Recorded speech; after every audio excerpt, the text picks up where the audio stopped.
बहुत बहुत स्वागत है दोस्तों आपका आज के यानी 17 मार्च 2022 के मार्केट एनालिसिस के वीडियो में। चलिए दोस्तों देखते हैं आज डिफरेंट पार्टिसिपेंट्स यानी फॉरेन और डोमेस्टिक इंस्टीट्यूशंस, एचएनआईज और रिटेलर्स सब ने क्या फ्यूचर्स एंड ऑप्शंस में पोजीशंस ली हैं, क्या ट्रेड किए हैं और क्या पोजीशंस कैरी फॉरवर्ड करी हैं मंडे के लिए, और बाज़ार किस तरफ जा सकता है मंडे और हमारी क्या रहेगी स्ट्रेटेजी। चलिए स्टार्ट करते हैं आज का वीडियो और करेंगे सीधा नेट पोजीशन से शुरुआत, क्योंकि आज एक्सपायरी के चलते काफ़ी पोजीशंस जो हैं वो एक्सपायर हो चुकी हैं, तो वैलिड जो अब पोजीशंस बची हैं वो उन्हीं के ऊपर फोकस करेंगे। इंडेक्स फ्यूचर्स में देखेंगे सबसे पहले retail client, domestic institutions, foreign institutions और प्रोज यानी एचएनआईज। तो स्टार्ट करते हैं रिटेलर से। तो रिटेलर्स के पास 2 दिन पहले तक 80,000 फ्यूचर्स थे इंडेक्स के, फिर हुए 50,000, 53,000 और आज घट के रह गए हैं 18,000। तो रिटेलर्स ने rightfully also almost 35,000 contracts book कर लिए हैं अच्छे गेन के साथ। डीआईएस का देखें तो डीआईएस आज 10,000 और सेल करके गए हैं और उनके हो गए हैं नेट बेसिस पे 37,000 शॉर्ट्स। एफआईज आज लॉन्ग करके गए हैं 38,000, यानी बेसिकली जो रिटेलर्स का सेलिंग है वो पूरा का पूरा ट्रांसफ़र हुआ है एफआईज को।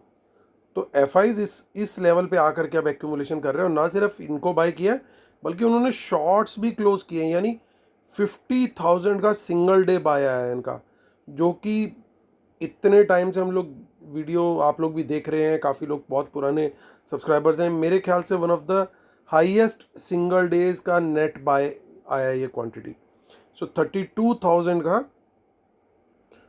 नेट लॉन्ग आ गए हैं एफआईज, और प्रोज ने अभी भी शॉर्ट्स ऐड किए हैं और वो 13,000 सेल में खड़े हैं। इंडेक्स कॉल का डेटा देखते हैं तो रिटेलर्स 43,000 और सेल करके गए, यानी जो उनकी 1,05,000 पोजीशन थी वो 1,05,000 भी पूरी कैरी फॉरवर्ड हुई आज की एक्सपायरी के बावजूद, और अब हो गई है वो ऑलमोस्ट 1,50,000 के आसपास सेल। और डीआईएस का कोई चेंज नहीं है पोजीशन का, वो 969 कॉन्ट्रैक्ट लॉन्ग कंटिन्यू कर रहे हैं। एफआईज को देखें तो उनके पास थे 1,76,000 लॉन्ग, उन्होंने वो पूरा का पूरा रोल ओवर किया, प्लस इन एडिशन ऑलमोस्ट 16,000 और पोजीशन ऐड करी है, ताकि 1,00,000 उनकी 92,000 पोजीशन नेट हो गई है अभी उनकी लॉन्ग। प्रोज को देखें वो भी बाय करके गए हैं और उनकी भी कॉल राइटिंग अब घट के 44,000 रह गई। यही कॉल राइटिंग पहले 2,00,000 के ऊपर थी, अब वो घट के ओनली 44,000 रह गई है। इंडेक्स पुट का डेटा देखते हैं। इंडेक्स पुट में हमारे बब्बर शेयरों ने 44,000 का सेल किया आज, सो 2,38,000 उनका नेट सेल है।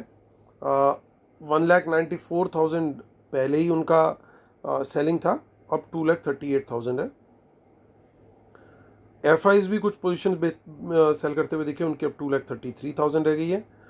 और प्रोज ने जो अपनी पुट सेल की हुई थी वो कवर करी है, अभी भी उनकी 48,000 की नेट बेसिस पे सेलिंग है। एफआईज को देखें तो यहाँ पे 9,000 उनके स्टॉक फ्यूचर में बाइंग अभी भी आया, which is a good positive.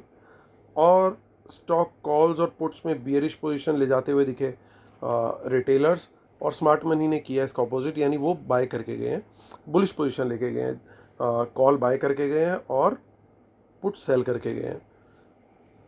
चलिए अब चलते हैं हम एनएसई की साइट पर और वहाँ पे देखते हैं वहाँ से हमें क्या डेटा इनपुट्स मिल रहे हैं। सो अभी जो मैंने लास्ट चेक किया था कैश मार्केट का डेटा अपडेट नहीं हुआ था, अभी लकीली ये जस्ट अपडेट हो गया है और आप बाय देख सकते हो। एफआई सडनली चेंज हो चुके हैं कम्प्लीटली। 2,800 करोड़ का नेट बाय आया आज एफआईज का, यानी एफआईज को लगता है कि मंडे बाज़ार और तेज चलने वाला है या बाज़ार में बॉटम अप बन चुका है। डीआईएस इनफैक्ट सेल करके गए हैं, ये पहली बार बहुत दिनों के बाद ये देखने को मिल रहा है कि इनका इतना बड़ा बाय आया है। अगर कोई बल्क या ब्लॉक डील हुई हो, I am not aware of that, अगर किसी की नॉलेज में हो तो ज़रूर कमेंट में शेयर कीजिएगा। अब चलते हैं हम, देखिए कितनी ज़बरदस्त शॉर्ट कवरिंग हुई है आज ओवरऑल, और प्रीमियम वापस आ गया, which is a very very good thing.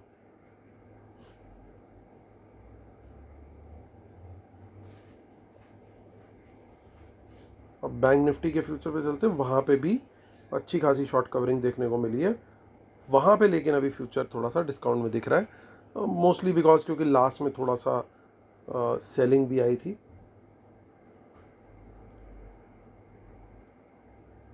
अब हम देखेंगे 24 मार्च की ऑप्शन चेन। सो 16,500 पे कुछ इन द मनी क्वांटिटी आई है बाय में, और 17,200 पे भी बाय हुआ है। इनफैक्ट 17,300 पे भी बाइंग है। ये लेवल एक मेक और ब्रेक लेवल होगा, क्योंकि अगर इसके ऊपर खुलेंगे तो 17,500 तक कोई प्रॉब्लम नहीं है, आराम से निफ्टी जा सकता है, कोई दिक्कत नहीं दिख रही है। 17,300 के ऊपर सस्टेन करना बहुत ज़रूरी है। पुट्स हालांकि कुछ इन द मनी अभी यहाँ पे दिखाई दे रही हैं, तो हमें बड़ा, जब भी इन द मनी पुट दिखाई देती हैं तो थोड़ा सा कॉशियस होना पड़ता है, इवन दो एफ का डेटा ओवरऑल बुलिश दिख रहा है। और सपोर्ट भी यही 17,300 का लेवल है, तो बहुत क्रूशियल है 17,300 के ऊपर सस्टेन करते हैं या इसके नीचे सस्टेन करते हैं। तो ये मंडे को जिस तरफ बाज़ार पहले 15 मिनट सस्टेन कर गया, उसी डायरेक्शन में अच्छा मूव मिलने की पूरी उम्मीद है। हम आगे की ऑप्शन चेन चेक करते हैं। वहाँ पे इन द मनी कॉल्स में काफ़ी अनवाइंडिंग है। 17,200 पे वंस अगेन हमें कुछ कॉल्स दिख रही हैं, लेकिन 17,400 500 पे काफ़ी इन द मनी पुट्स भी दिखाई दे रही हैं एट द सेम टाइम।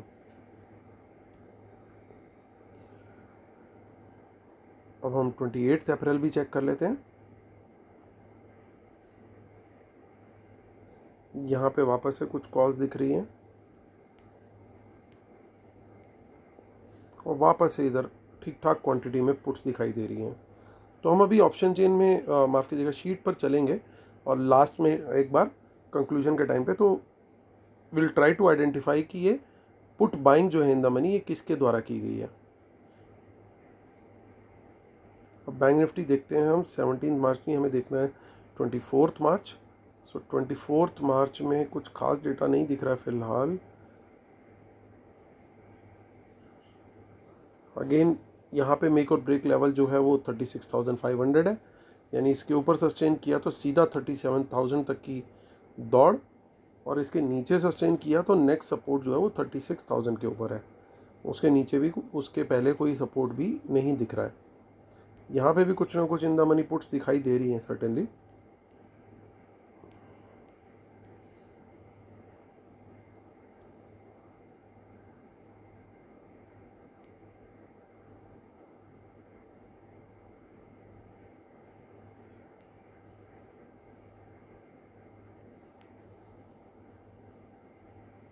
यहाँ पे वापस से इन द मनी पुट्स दिख रही हैं।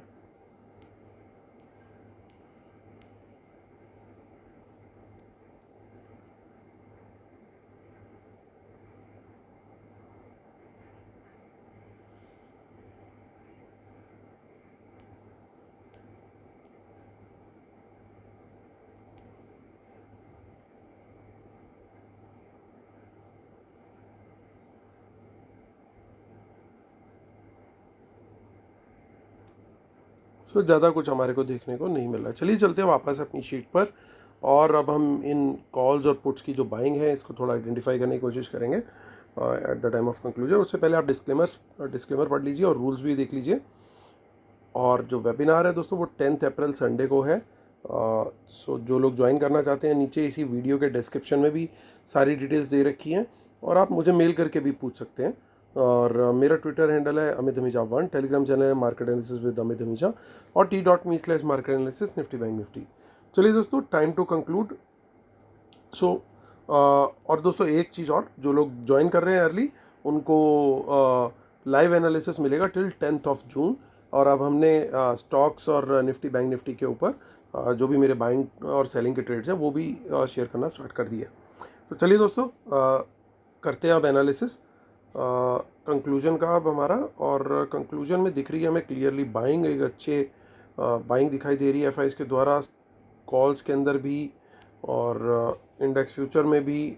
इवन पुट्स भी थोड़ी कम हुई हैं इनकी, और स्टॉक फ्यूचर्स भी बाय करके गए हैं जो कि ठीक ठाक लेवल पे दिख रहे हैं।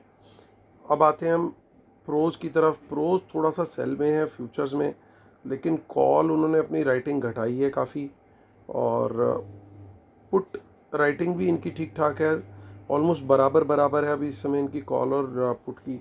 तो ये लोग चाहेंगे कि प्रीमियम डीके मिले, मार्केट खुलने के बाद थोड़ी देर रेंज बाउंड रहे, मार्केट एक डायरेक्शन ना पकड़े।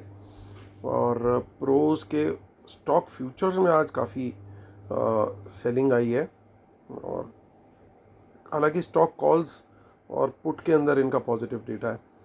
अब आते हैं हम कि किसने ये in the money call buy करी होगी और किसने in the money put buy करी होगी। तो अगर ध्यान से देखें हम, कॉल्स के नेट बायर तो आज स्मार्ट मनी है, तो in the money call certainly इन लोग की ही होनी चाहिए। और रिटेलर वैसे भी नेट बेसिस पे सेल में बैठा है कॉल में, तो चांस बहुत कम है कि रिटेलर ने in the money calls buy करी होंगी। तो वेरी हाई प्रोबेबिलिटी कि स्मार्ट मनी यानी एफआईज और प्रोज ने ही in the money calls buy करी हैं। अब सवाल आता है कि इन द मनी पुट्स किसने बाय करी है। इन द मनी पुट्स, अब देखिए बाकी सब लोग सेलर हैं, अकेला एक प्रो है जो बाय करके गया है, और ये मोस्ट लाइकली वो बाइंग है जो इन्होंने अपनी राइटिंग की हुई थी। तो थोड़ा सा यहाँ पे एक हिडन गेम है। हिडन गेम क्यों है? हिडन गेम इसलिए है कि ये डीआईएस भी हो सकते हैं। अब डीआईएस क्यों नहीं हो सकते? डीआईएस इसलिए नहीं हो सकते क्योंकि उनकी तो क्लोज लॉन्ग की एक छोटी सी पोजीशन हुई है, उनका ज़्यादा कुछ ट्रेड ही नहीं हुआ, तो उनके पास जो 53,000 पुट है वो ऑलरेडी पड़ी हुई है। तो कुड बी पॉसिबल एक सेट ऑफ एफआईआई जो ओवरऑल अदरवाइज बुलिश गया है, और एक दूसरा सेट ऑफ एफआईआई ये पुट्स बाय करके गया। और ये जो पुट्स हैं उन्होंने जो पलटी हैं अपनी पुट्स, हालांकि देखने में यहाँ पे नेट सेल दिख रहा है, लेकिन 2,33,000 पुट्स जो हैं वो कैरी फॉरवर्ड भी हुई हैं। हो सकता है ये पुट्स पहले किसी और लेवल की रही हों, 36,000 की सपोज रही हों, अब उन्होंने शिफ्ट करके ऊपर बाय कर ली, तो देखने में तो कुछ दिखाई नहीं देगा, ये number as it is no change में दिखेगा, क्योंकि एक सेल और एक बाय किया तो नेट इम्पैक्ट ज़ीरो लगेगा, लेकिन वो अब इन द मनी में उन्होंने शिफ्ट कर दी। तो ये एक पॉसिबिलिटी है कि ये जो बियरिश एफआईआई है ये उसके द्वारा बाय की गई हो, ऐसा मुझे लगता है। मुझे प्रोज का चांस कम लग रहा है यहाँ पे, मुझे ज़्यादा चांस एफआईआई का ही लग रहा है। सारे एफआई एक तरह का ट्रेड लेके जाते हो ऐसा ज़रूरी नहीं है। हालांकि ओवरऑल बेसिस पे देखें तो एक बड़ा सेट जो है ऑफ एफआईज वो बड़ी अच्छी पोजीशन लॉन्ग साइड पे लेके गया है। तो अगर मैं वेटेज वाइज देखूं तो ओवरऑल डेटा, ओवरऑल टोटलिटी में अगर हम देखें तो डेटा क्लियरली बुलिश ही है ओवरऑल। लेकिन अब हमारे को किस तरीके से प्रिपेयर होना पड़ेगा इतनी सारी इन द मनी पुट्स देखने के बाद, इसका हमें ध्यान रखना पड़ेगा कि जिस डायरेक्शन में वर्ल्ड मार्केट होगा मॉर्निंग में, और हमारा SGX भी और प्री ओपन जो होता है मार्केट में 9:07 पे सेटल होता है, मार्केट हमारी कहाँ सेटल हो रही है वो दिखा देगा हमें कि हम ऊपर की तरफ खुल रहे हैं या नीचे की तरफ खुल रहे हैं। उसी डायरेक्शन में मैं ट्रेड लेना प्रेफर करूँगा, और अगर वो लॉन्ग साइड पे हुआ तो मेरा कन्विक्शन और ज़्यादा रहेगा, क्योंकि डेटा की जो ओवरऑल जो कन्विक्शन है हमारी वो बुलिश साइड पे ज़्यादा दिख रही है as compared to the bear side. तो अगर मुझे वर्ल्ड मार्केट पॉजिटिव दिखती है और हमारा SGX वगैरह और जो प्री ओपन मार्केट है वो पॉजिटिव में ही दिखते हैं, और फिर उसके बाद हमें price action confirmation long side का ही मिलता है, तो मेरी फर्स्ट प्रेफरेंस है कि मैं लॉन्ग साइड का ही ट्रेड लूँ। अगर इसका उल्टा होता है कि वर्ल्ड मार्केट डाउन है और हमारे मार्केट भी नीचे खुल रही है, तो मैं शॉर्ट साइड के लिए भी रेडी रहूँगा ओनली इन दैट सिनेरियो। तो हम दोनों साइड ओपन रहना है, कंफर्मेशन वर्ल्ड मार्केट प्लस हमारा मार्केट प्री ओपन पे कहाँ पे खुल रहा है, और फिर उसके बाद प्राइस एक्शन भी उसी साइड पे हमें मिलना चाहिए। तो दोस्तों ये मेरा व्यू है। मैं कॉशन इसलिए देके चल रहा हूँ कि कहीं ऐसा ना हो कि ये लोग हमें धोखा दे रहे हो और पोजीशन इनका प्लान कहीं ऑपोजिट हो, तो दोनों साइड पे प्रिपेयर्ड रहना इसलिए बड़ा ज़रूरी है। तो दोस्तों ये मेरा व्यू है मंडे के लिए। उम्मीद करता हूँ आप लोग को व्यू पसंद आया होगा, और लाइक का बटन भी ज़रूर दबाइएगा, और सब्सक्राइब अगर अभी तक नहीं किया है तो प्लीज़ ज़रूर कीजिएगा। चलिए आपसे फिर मुलाकात करता हूँ। आप सबको होली की बहुत बहुत बधाई, और आप सबके परिवार को भी आशा करता हूँ और उम्मीद करता हूँ कि आप लोग का आने वाला ये साल जो होली के बाद आएगा, जो समय आने वाला है, ये बहुत अच्छा जाए आप लोग के लिए। चलिए मुलाकात करते हैं फिर Monday. Take care, bye bye.